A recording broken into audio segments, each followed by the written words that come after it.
if you make films, you have to be a good soldier, and you have to take responsibilities, and you have to be unafraid, you have to be courageous, and you have to have a sense of duty, and you have to have discipline. We'll see each other after the film.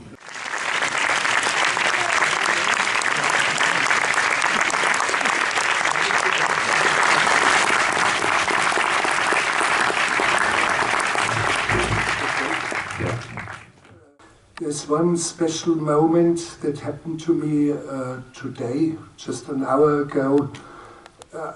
As a complete surprise, a cinematographer who has worked with me, in particular, for example, on the film The Great Ecstasy of the sculptor Steiner, but also more significantly on Aguirre, La Ira de Dios, Francisco Joan, Paco Joan.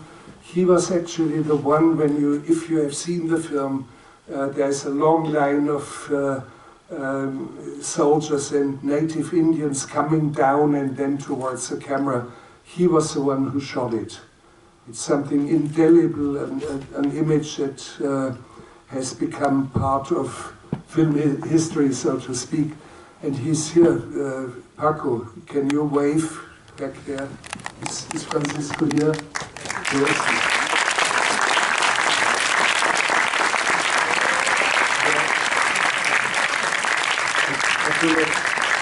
Ich will was sehen. Paco, ich sehe dich nicht. Kannst du winken? Luki, ist er da? Wo? Ah, okay, back here. So, and we shared a moment where we were very lucky. At the time of the last days of preparations around Christmas, 1971, we were both on a flight of Lanza, and in the last moment the flight did not materialize and it flew a different route, and the plane crashed and disappeared in the jungle, and we were not on the plane, although we were booked on it. So we did not make it on that flight, which had a fatal disaster.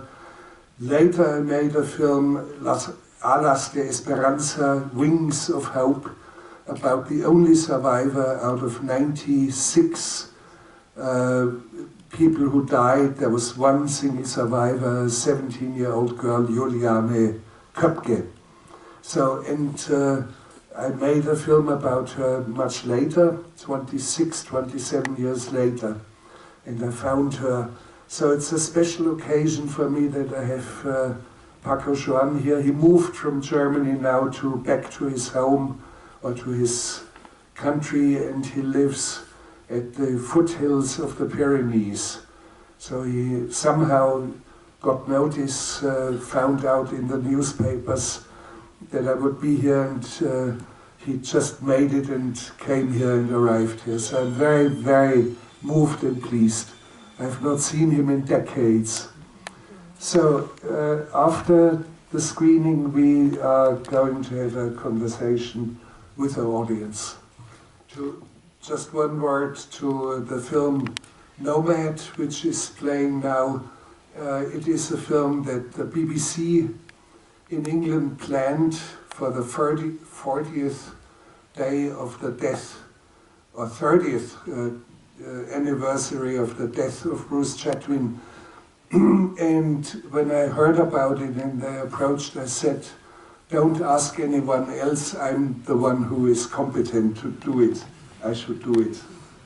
Because we knew each other, and I made a film based on one of his books, The Viceroy of Widar. The film is very close to my heart, because writings of Bruce Chatwin and the person Bruce Chatwin were very close to my heart. And I always had the feeling I was the one who should do the film. There should not be anyone else to make it. In fact, there is a 2 hours biography of Bruce Chatwin but it's very biographical and very mediocre. And I had the feeling it should be done in a different way. And of course, if you want to know about Bruce Chatwin, you have to go and buy his books.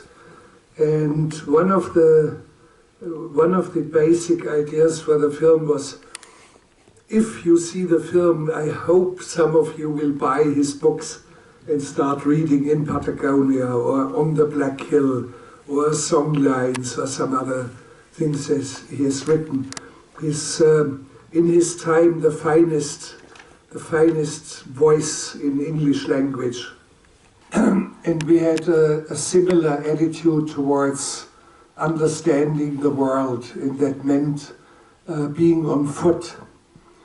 And in the same way, I do believe I'm the one who should have his rucksack, and I actually have his rucksack. And I'm very proud about that. And it's my most valuable possession that I have of the material possessions. Should we ask the audience for questions? Yes. Or if you have some I have one question and then we go to the audience. No, la meva pregunta és, abans parlàvem de la seva pel·lícula que deia sobre Klaus Kinski i Herzog em corregia dient no és sobre Klaus Kinski, és sobre la relació entre Klaus Kinski i jo. Jo crec que Nomad també és una pel·lícula no sobre Bruce Chatwin, sinó sobre la relació entre Bruce Chatwin i Werner Herzog. Una manera, en certa forma, jo veig la pel·lícula com un mirall. Vostè va buscar a Bruce Chatwin com un mirall de vostè mateix. Yes, of course, between Bruce Chatwin and Klaus Kinski there was a great difference. Of course. I made 5 films with Kinski, and then I made the film that you mentioned, My Best Fiend, or my El enemigo preferido, or something like that. Mi mejor enemigo. Mi mejor enemigo. So, yes, we had, Kinski and I had a very intense relationship that was a very, sometimes dangerous concoction, because we were planning to kill each other at certain points. However, we respected each other. The thought of murder was not unusual. With Bruce Chatwin, it was very different. We had an immediate rapport over writing. And when I met Bruce Chatwin for the first time in Australia, he was researching the songlines about Aboriginal poetry and songs in the centre of Australia. And he had this rucksack, and in his rucksack he carried 2-3 books. And among the books was one book, I was surprised, which was Of Walking in Ice, when I travelled on foot from Munich to Paris, when my mentor Lotte Eisen, an old woman, was dying. Among a few books, he always had a tiny bottle of champagne with him. When he was really as far down as it can get, he would stop and he would open the champagne and have his champagne. So when I travel on foot, I do not carry champagne, but it's a good idea. Sí, què hauria pensat Bruce Chatwin de la seva pel·lícula Forgotten Dreams? I do not know, because he's not alive anymore. Probably he would have liked it. But more important so, when he was dying, he saw the film that I made with the nomadic tribe, the Vodabes, in the southern Sahara. And that made a big impression on him, although he could see it only 10 minutes and then he was unconscious and he would see another 10 minutes. The title is Vodabe, Herdsmen of the Sun. Vodabe is the name of the tribe. But we can only speculate, but I think the way Bruce would experience landscapes, Bruce would experience cultures, foreign cultures or early cultures. He was very much into prehistory.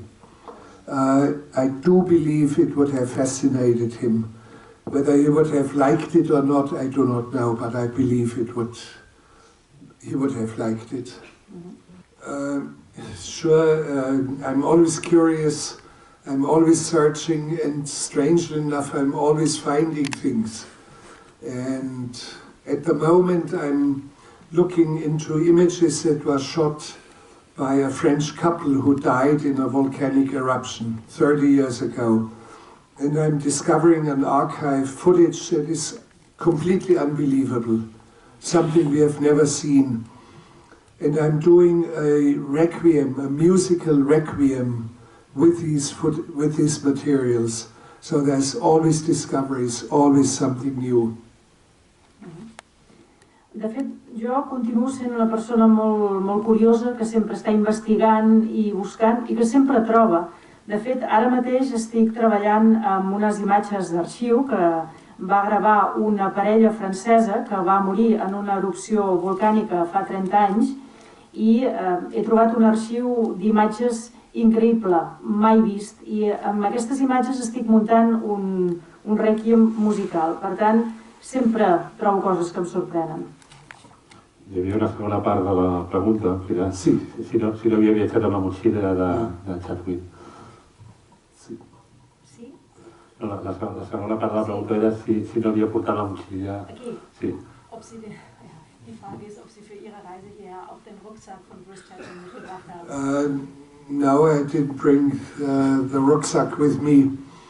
I have a regular suitcase, and I have to be prepared for different climata.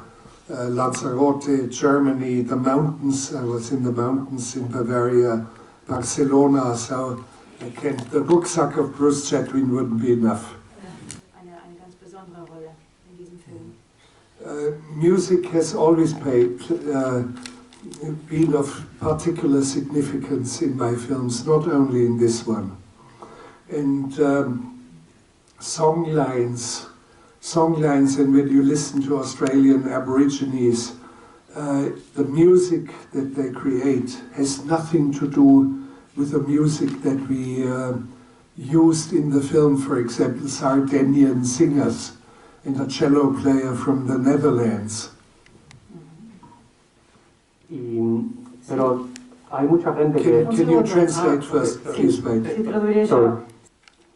Pero usted cree que, o sea, porque también la música de Cerdeña, como los cantos aborígenos, cuentan de los paisajes, de los animales y de misterios y de secretos de la cultura pasada.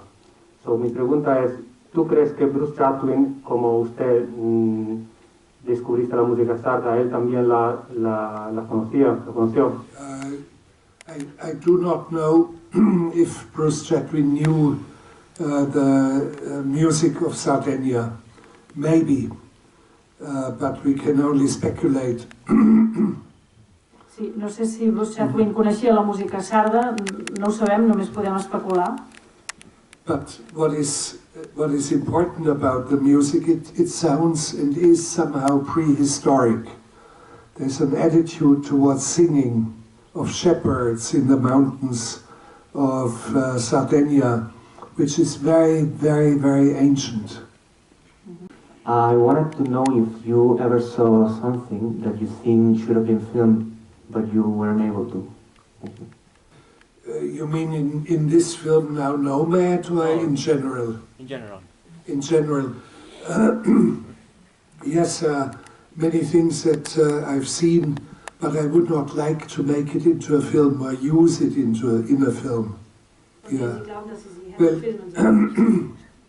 I think it is very obvious, and it would be obvious for you, whatever. There are certain things that are life, and there are certain things that are movies. For example, I would not like to record or film the birth of my children. I just would be a witness as a human being, but no camera. Or, for example, traveling on foot from Munich to Paris, I would not like to film it. or take photos. I didn't do that, but I had a little notebook in my shirt pocket, and I would write. So that's the only testimony of it. But not movies. But for you probably, if you're a filmmaker, these borders would be somewhere else, I'm sure. But I do believe that it is a healthy attitude that there are images or events that you just do not film. And an example that is much more easy to understand, I worked with photo reporter and journalist Dennis Reichle, who covered oppressed minorities, and he's been in Cambodia and in Angola and God knows where, East Timor, when all the massacres happened, and he was there. And he was doing a big reportage in Afghanistan. And some of the rebels, but that was way before the Americans invaded, it was much before that. Rebels had made prisoners, and they said, we'll shoot them, we'll kill them, and please take the photos. And they apparently wanted to have a photographic record. Dennis Reichle put the camera down and said, I will never ever in my life take a photo of what you're doing now. But in this case it was clear because the camera would have been an accomplice to a human rights violation, to a crime. The films I made on death row, men and two women who were on death row waiting for execution. One of them invited me, and he said, I will be dead in 8 days. Can you come and witness it? I wouldn't be allowed to film it. And I said, no, I do not want that. I'm not filming, I'm not taking photos, I'm not doing anything. I will stay away from that. But you are asking a question that has engaged my thinking a lot. I've thought a lot about what you have asked. Però bé, la pregunta que m'ha fet és una pregunta que m'ha fet reflexionar molt i he pensat molt en aquestes coses. Okay.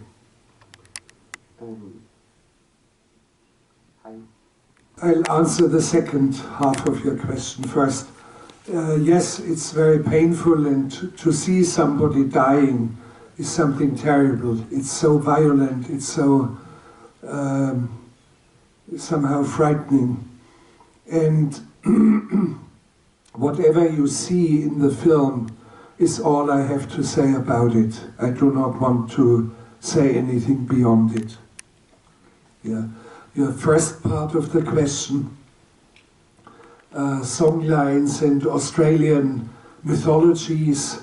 I think nobody who grew up with in a Western civilization, in a technical civilization, has the capacity to understand the worldview and the mythology of people who are 25,000 years back in time. And it's interesting because I spoke to Aborigines who knew Bruce Chatwin, and they explained that he was at least partially wrong. He didn't capture it right. And I said, this is only natural.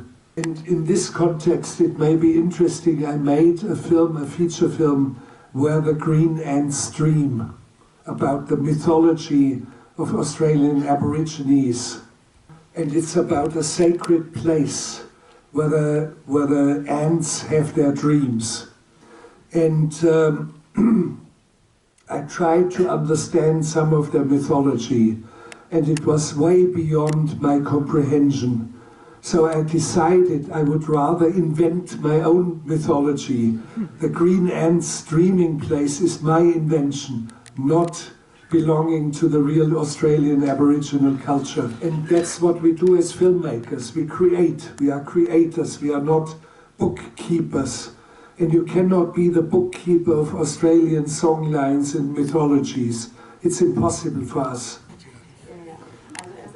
Lo que aludía es el libro de Paul Schrader sobre Dreyer, Bresson y Ozu.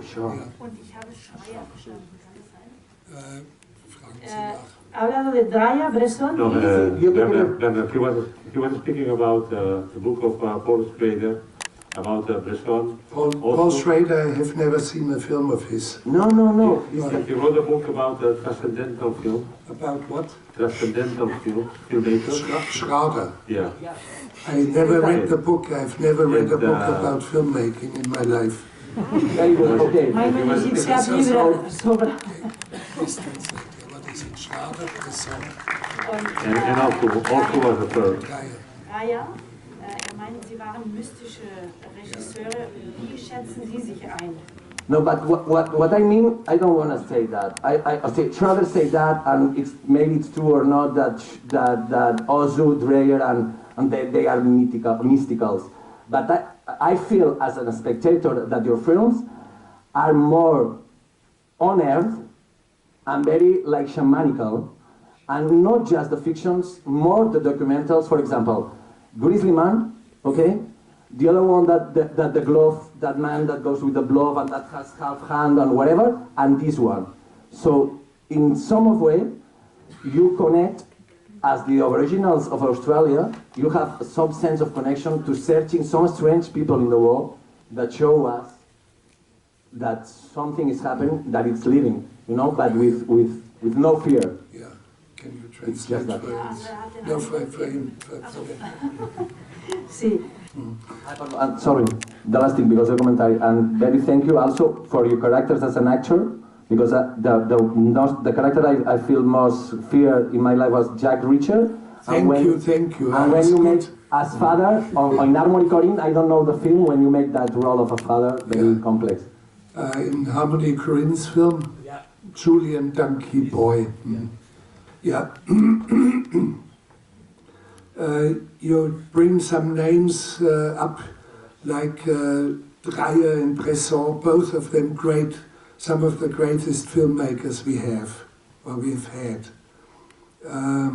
Both of them were capable to go beyond storytelling and do something transcendental. I would not like to compare myself with them, but I feel an affinity. And I've seen fairly recently some of Bresson's films like Pickpocket, which is an incredible film. And Bresson is the one who, in all the trends of the Nouvelle Vague, he is the one who will stay the test of time. In 400 years we'll talk again about Dreyer and Bresson. Sí, de fet fa... Or the film about the donkey, O Azar Balthazar. So, it would be embarrassing if I compared myself.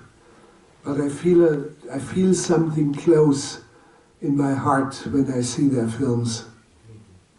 Hi Werner, full gratitude for being here, and I was always curious about how is your relationship. I heard you many times speaking about the sense of urgency, and I wonder how is your connection with spontaneity and discipline, and how you connect with these things in your daily life. For example, now you are in this project of Lanzarote and then the mountains and this. Like, what happens if, like, tomorrow you meet here in the street a little girl that seduces you somehow with something like very strange and beautiful that you see?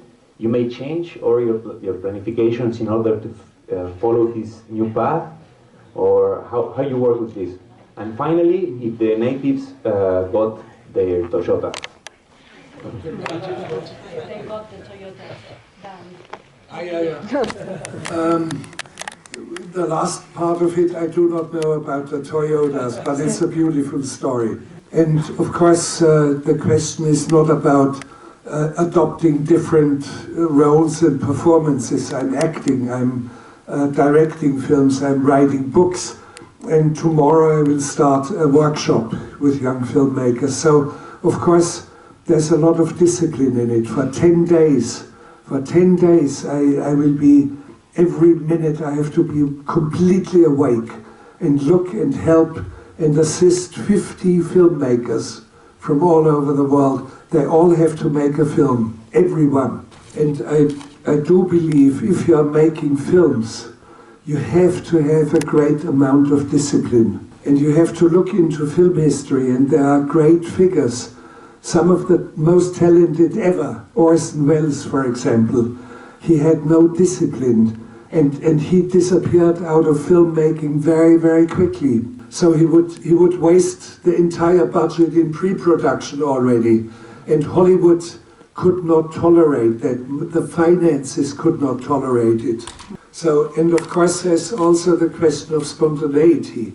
Yes, he had great imagination, and many others had great imagination and spontaneity, and I think I always leave the door and the windows open for things that are unexpected, that have power and start all of a sudden to invade my films, and it's beautiful to work that way. And my great hero is Michelangelo. I do not know anything about his biography, but when you go to the 16th chapel, where he, I think, 8 years painted the frescoes in it, and ruined his back physically, and doing something like of this magnitude, you cannot do it if you do not have absolute discipline and, of course, imagination. So there's both in him incredible artistic imagination and incredible discipline. And discipline, I mean, if you make films, you have to be a good soldier, and you have to take responsibilities, and you have to be unafraid, you have to be courageous, and you have to have a sense of duty, and you have to have discipline. Mm-hmm. Well, maybe you translate first. Sí, la pregunta era sobre el llenguatge visual d'aquesta pel·lícula i tractant-se d'un assumpte tan personal com era Bruce Chatwin, com hi va treballar en aquesta pel·lícula per ser sincer i honest amb si mateix. There's a great danger when you speak about honesty, because in America I always hear voices, you find truth, your film is truthful if you're honest. But very often honesty is going hand in hand with outright stupidity. You see that very often. And I do believe that facts do not necessarily constitute truth. And I do believe that honesty alone does not lead you on a path to truth. You better be professional, you better be intelligent, you better have a variety of perspectives and ask the right questions. And the most stupid films I've seen, the most stupid documentaries I've seen, always claim to be honest. It's alarming when you hear that. In many of my films, a figure is ridiculous. They're all dignified, even if they appear to be strange and unusual. Mai en cap pel·lícula meva hi ha hagut una... Somebody speaks about humor in my films because almost in every single film there is a lot of humor. And very often in today, very young people, they laugh a lot in my films, and I'm very, very glad about this. It's not that I'm sitting there and I'm planning to have some humorous elements in it. They come by itself because there's a very dark humor apparently inside of my soul, and it's somehow an echo of this dark humor appears in my films without thinking. It's not only in the films that I do, it's also, for example, when I'm acting as an actor. When you look at a film like Julian Donkey Boy by Harmony Korine, the spectators laugh a lot because I'm so I'm so hostile and I'm so dysfunctional in the film that people really laugh about it, and it's wonderful. I try to avoid to appear in my own films, and my voice is there, and that's fine, and that's enough. Sometimes, yes, I am briefly appearing in films, but as much as I can, I try to avoid it. It's good that I speak the commentary with my voice and my perspectives and my vision and my